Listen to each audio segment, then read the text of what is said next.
Buenos días, hoy vamos a estar hablando de un tema que conocemos bastante. Este lo vamos a encontrar en la palabra de Dios en Juan 3, 16 al 17. Porque de tal manera amó Dios al mundo que ha dado a su Hijo unigénito, para que todo aquel que en él cree no se pierda, mas tenga vida eterna. Porque no envió Dios a su Hijo al mundo para condenar al mundo, sino para que el mundo sea salvo por él.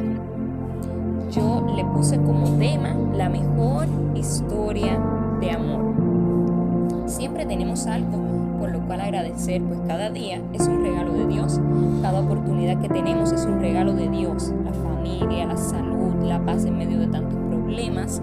Pero no podemos olvidar agradecer a Dios por lo que Él hizo por nosotros al enviar a su Hijo, que siendo aún pecadores, Cristo murió por nosotros.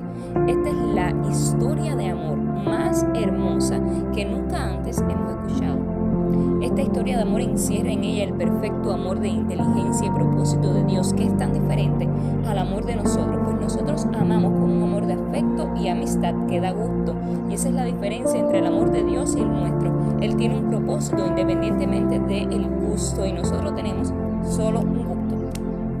Por esto, lo menos que podemos hacer es creer en todo lo que Él hizo por nosotros, creer que Él es el camino, la verdad y la vida, y seguir así por ese camino, lo cual no es más que una decisión que debemos tomar. Esto es disponer nuestro corazón para obedecer lo que Dios dice respecto a nosotros, y de este modo mostrar que creemos, pues nadie obedece lo que no cree. Si se obedece es porque conocemos y creemos que tiene poder y autoridad sobre nosotros. Sabemos además que nuestro agradecimiento debe ir más allá, pues Dios, con toda su autoridad, no envió a su Hijo a condenarnos, sino que decidió que fuéramos salvos a través de Él, a través de ese sacrificio que a nosotros no nos costó nada, pero que al Hijo le costó separarse del Padre y al Padre del Hijo. Entonces vamos a ver como una idea principal de todo esto, el amor de Dios por nosotros lo demostró enviando a su Hijo para salvación y no para condenación de aquellos que decidan creer en Él.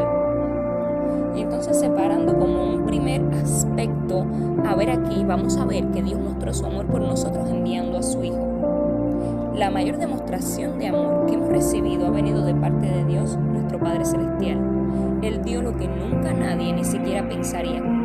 Él envió a su Hijo por amor de nosotros. Por eso es notorio que el amor de Dios no se compara con el amor de nosotros. Por esto, al contemplar la corrupción del hombre y su rebelión contra Dios, nos preguntamos, ¿cómo es posible que Dios haya amado tanto al mundo? La respuesta es que la palabra amar en el idioma original, agapao, se refiere a su perfecto amor de inteligencia y propósito, un amor deliberado que busca el bienestar espiritual y físico del hombre. Se distingue del verbo amar, pero que en el original sería fileo, que es un amor de afecto y amistad, el amor que da gusto.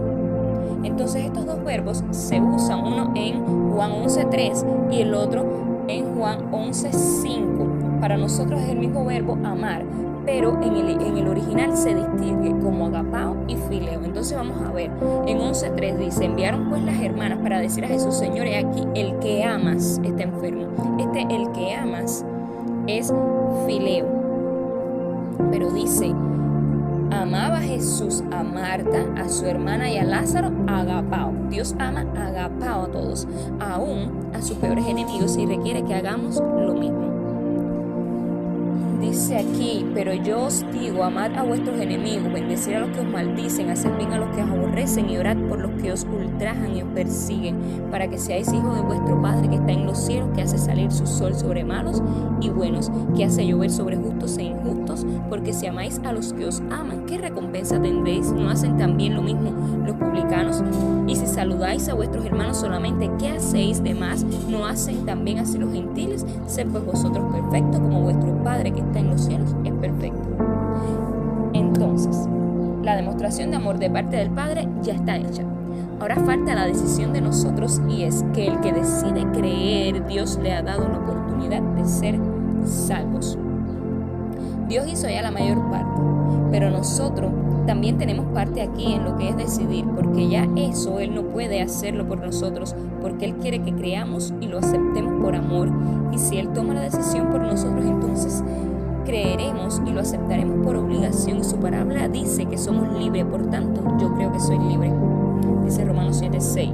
Pero ahora estamos libres de la ley por haber muerto para aquella en que estábamos sujetos, de modo que sirvamos bajo el régimen nuevo del Espíritu y no bajo el régimen viejo de la letra.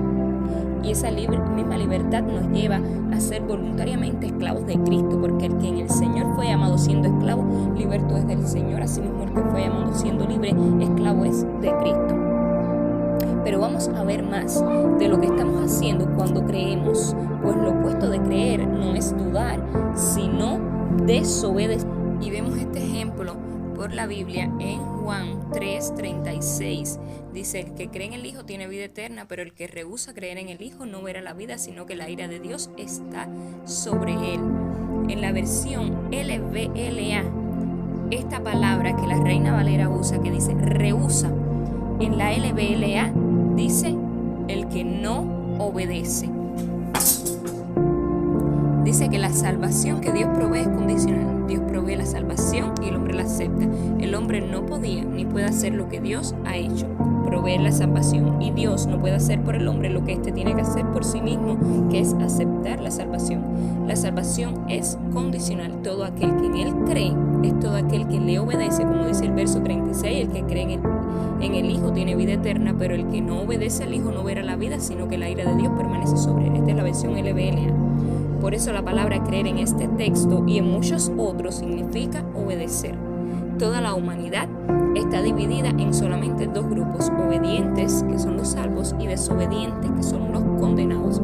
Nosotros somos el grupo salvo que cree y obedece. Los hombres más exitosos mencionados en la Biblia, todos creyeron y obedecieron. Entonces, en esta dirección de creer, creemos también lo que dice el verso 17 y entramos así en el tercer punto. Cristo no vino para condenarnos, más bien vino para salvarnos. Entonces, si unimos el primer punto, que es el amor incondicional de Dios por nosotros, más nuestra confianza, fe y obediencia a Jesús, eso dará como resultado salvación. Si lo llevamos a la matemática, podemos decir amar más creer es igual a salvación. Por tanto, no creamos que porque Jesús será el juez al cual el Padre le dará la oportunidad de juzgar, justamente como dice la Escritura en Juan 5:22, porque el Padre a nadie juzga, sino que todo el juicio dio al Hijo.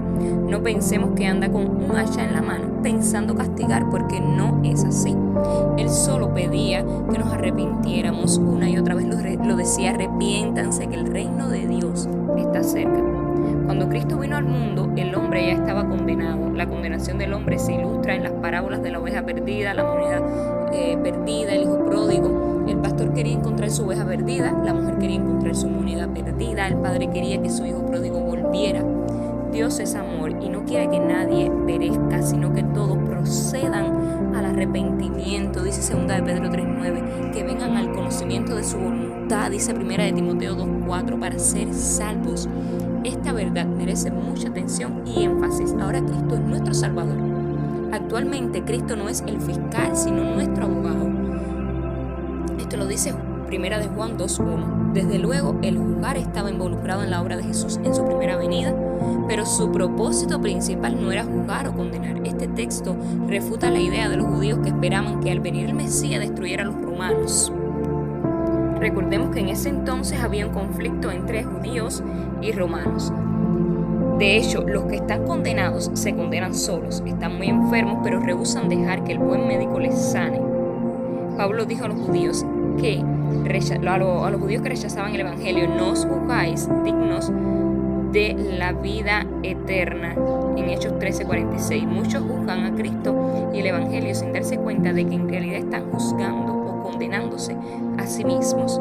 Aun cuando el concilio, Pilato y Herodes juzgaron y condenaron a Jesús, en realidad se juzgaban a sí mismos. Entonces, viendo que gran amor Dios por nosotros, el cual tiene una notable diferencia del amor nuestro por Dios y por los demás, viendo la decisión que nos corresponde, que sería decidir creer para obtener como resultado la salvación, viendo además que Cristo decidió. Hay que reconocer su decisión, porque bien Él pudo haberse negado, como también nosotros tenemos que decidir por algo que lo vimos anteriormente. Él decidió venir a salvarnos, y todavía muchos hoy piensan que son castigados por Dios, cuando Jesús siempre decía que quería misericordia y no sacrificio. Cuando vemos que siendo aún pecadores, Cristo murió por nosotros. Y como dice el verso 17 que vimos aquí, que no vino para condenar al mundo, sino para que el mundo fuera salvo por medio de él. Entonces la exhortación es creer que Dios nos ama con amor verdadero. Es un llamado a reconocer que Jesús nos dice que tendremos aflicción porque no la niega, pero nos exhorta a tener confianza porque Él ha vencido al mundo.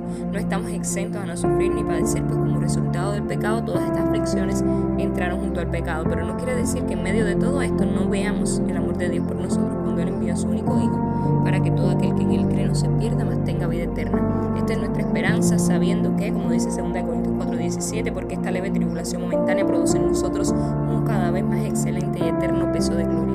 Es decir, que los procesos dolorosos no son eternos, lo eterno es la gloria venidera que está disponible